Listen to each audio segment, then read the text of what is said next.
The first time I saw Ethan again after years apart, it wasn't at a family gathering or a quiet reunion. It was in a hospital room. He had fallen from a motorbike while riding home from college late at night. Nothing fatal, thank God, just a fractured leg, some bruises, and weeks of recovery ahead. When I walked in, the smell of antiseptic filled the air. The steady beep of monitors played in the background. Ethan was lying there, pale, tired, yet smiling as soon as his eyes met mine. "Claire?" His voice cracked at first, but then steadied, deeper than I remembered. "I haven't seen you in forever. You look older, but still beautiful." I laughed nervously, brushing it off as a joke. But the way his gaze lingered, calm, searching, made me look away. I remembered him as the chubby little boy who used to cling to me at family picnics, tugging at my sleeves, begging me to play. That boy was gone. What lay in front of me was someone different. Tall, lean, his face sharper, his voice stronger, his presence steadier. He was 19 now. I was 28. This was supposed to be nothing more than a family visit. And yet, in that quiet hospital room, with the rain tapping against the window, I felt something stir inside me that I couldn't name, something I shouldn't name. Ethan's recovery went well. I visited often, sometimes with soup, sometimes with books, sometimes just to sit by his side while he read or dozed. At first, the silence between us felt ordinary, comforting, but over time, it began to hum with something else. One afternoon, I reached to fix his blanket. My hand brushed against his, bare skin on bare skin, just a second. But he didn't move away, and neither did I. His eyes met mine, unflinching. "Do you ever think about things you shouldn't?" he asked softly. My breath caught. I knew what he meant. The line, the impossible. "We all do," I answered carefully. "The trick is not acting on them." He tilted his head, studying me. "But what if the feeling doesn't go away?" I couldn't answer. That night, I dreamed of him. Not the little boy I once scolded for sneaking cookies, but the man lying in that bed, the way he looked at me, the heat of his hand. I woke up breathless, guilty, and curious. The rain outside hadn't stopped all evening, drumming against the hospital glass like it would never end. I brought Ethan his favorite bread rolls and tea. He smiled softly when he saw me. It wasn't just gratitude. It was something warmer, something quieter. "Do you ever get tired of pretending?" he asked suddenly. I froze. "Pretending what?" "That we're just family." My lips parted, but no words came. Slowly, he reached out, brushing a strand of hair from my face. His fingers lingered too long. His eyes searched mine for permission I couldn't give. And then, he leaned in.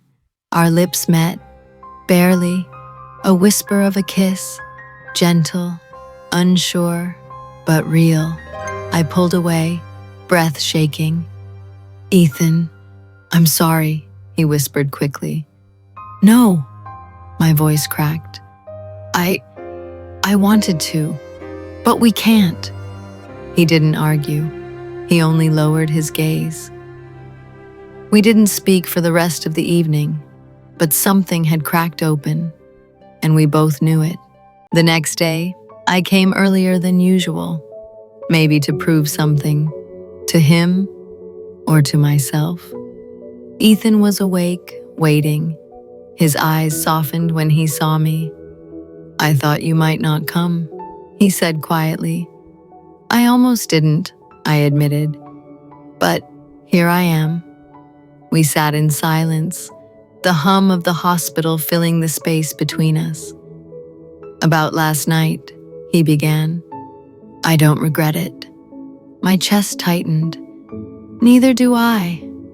He took a breath, voice low. "Claire, can I ask for something? Just once. No lines crossed. I promise." I nodded. He leaned closer, so slow I could hear my heartbeat in my ears. His forehead rested against mine, his breath warm. Our eyes closed. We stayed like that, just breathing in unison. No words, no more kisses. Only closeness, honest, unguarded, forbidden. When I finally wrapped my arms around him, holding him tight, he sighed into my shoulder.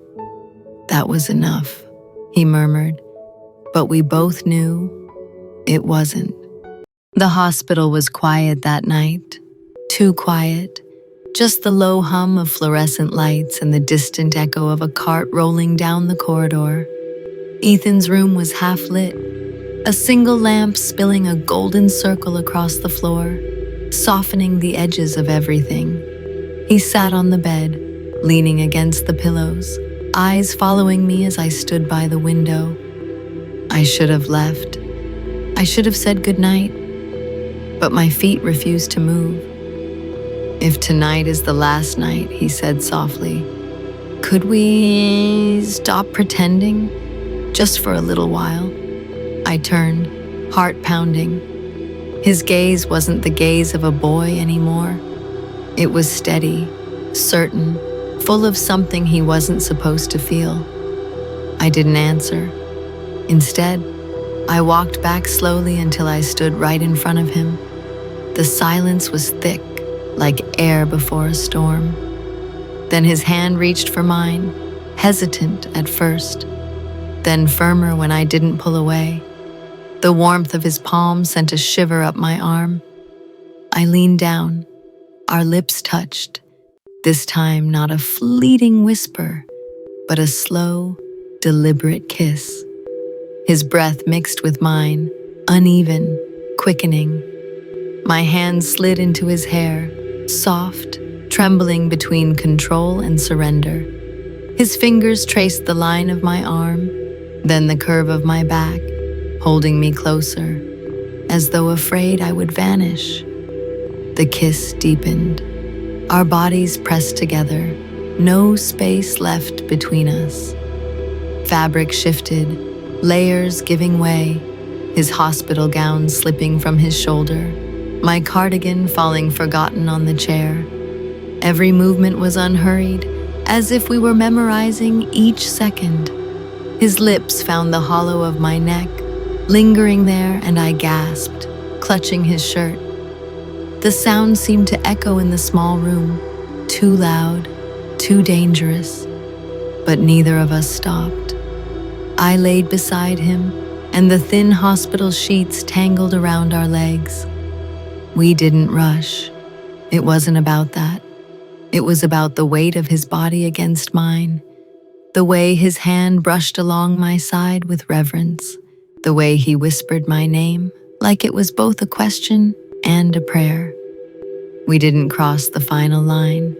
We knew where it was. But in every other way, we let go. Mouths meeting again and again, hands learning what words couldn't say.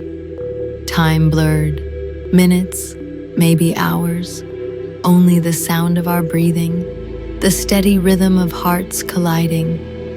And then, when silence returned, I rested against his chest, listening to the fragile beat beneath my ear. We didn't speak. We didn't need to. The lamp still glowed, but the night felt infinite, suspended, belonging only to us.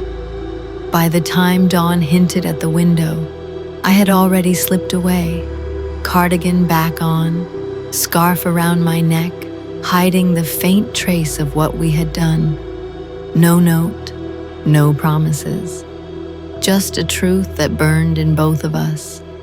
We hadn't crossed the line, but we had gone far enough to know we never could be the same again.